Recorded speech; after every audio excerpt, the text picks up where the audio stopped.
All right, so you can see that a few things that were, I would say, a bit propaganda, but it's, at least on the technology side, it's pretty accurate. So the one visual that I like students to have is, traditional conventional drilling.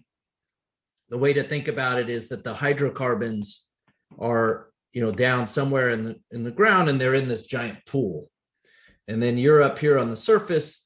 And usually those hydrocarbons are under pressure. So all you have to do is just drill down and you poke the straw through into the pool, and then those hydrocarbons come up on their own. Okay. If they're not under pressure, then you might have to pump them. But the basic story is it's a pool of resources out there. And in fact, the big problem is getting too many people poking holes in it, and then that causes problems.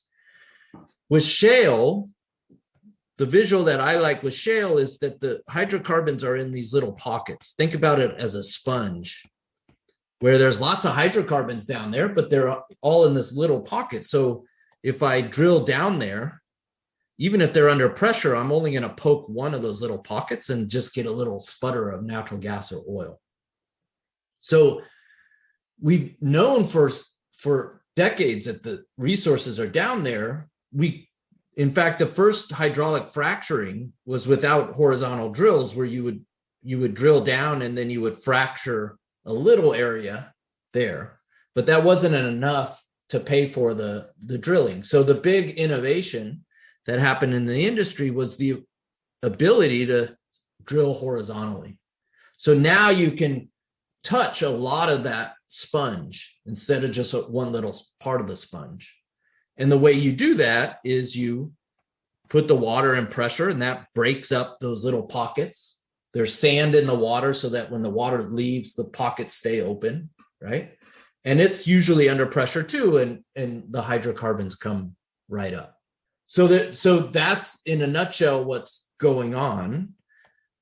There's a bunch of environmental issues that come up, like what's in the fluid. You sort of heard them gloss over that, and I think the funny line was mostly water and a few chemicals or something like that.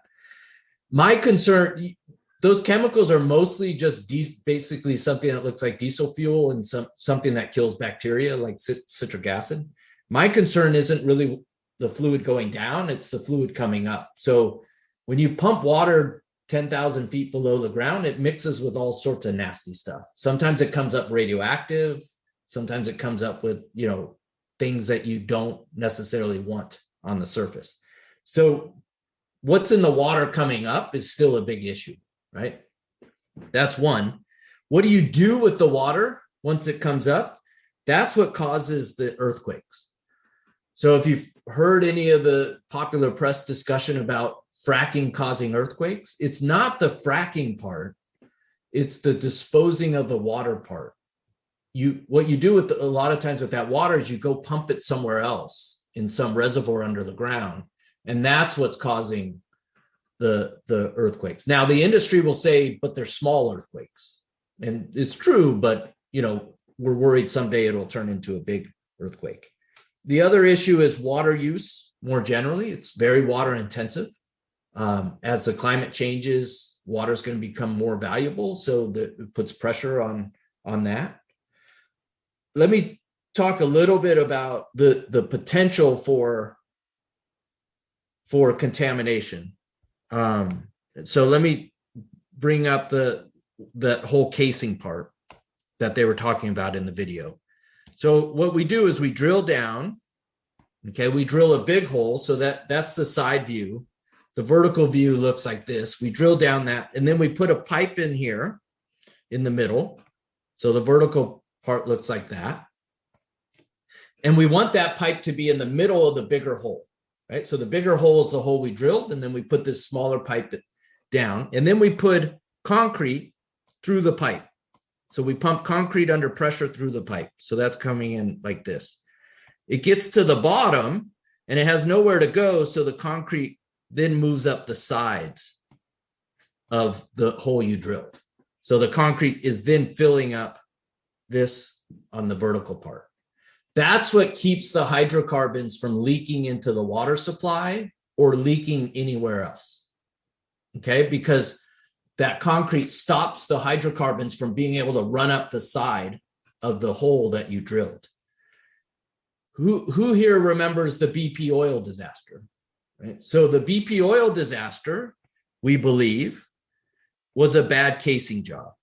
So that pipe that went into the hole you drilled was too far to the side. So there wasn't enough concrete between the pipe and the hole you drilled, and that allowed the oil to leak out, right?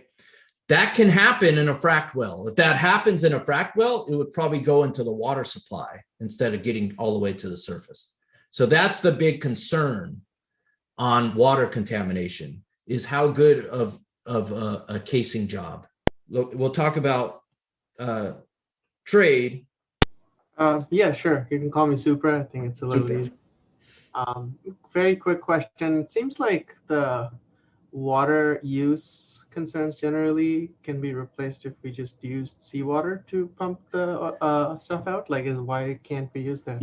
Yeah, so it's the salt part. The salt part is too corrosive, I think, in the process to be used. But that would, I know they're looking into water alternatives. They're looking into air, like you could push in hydrogen, right? You could push in anything under pressure, in principle, would break the rock up. But water has just turned out to be much more effective.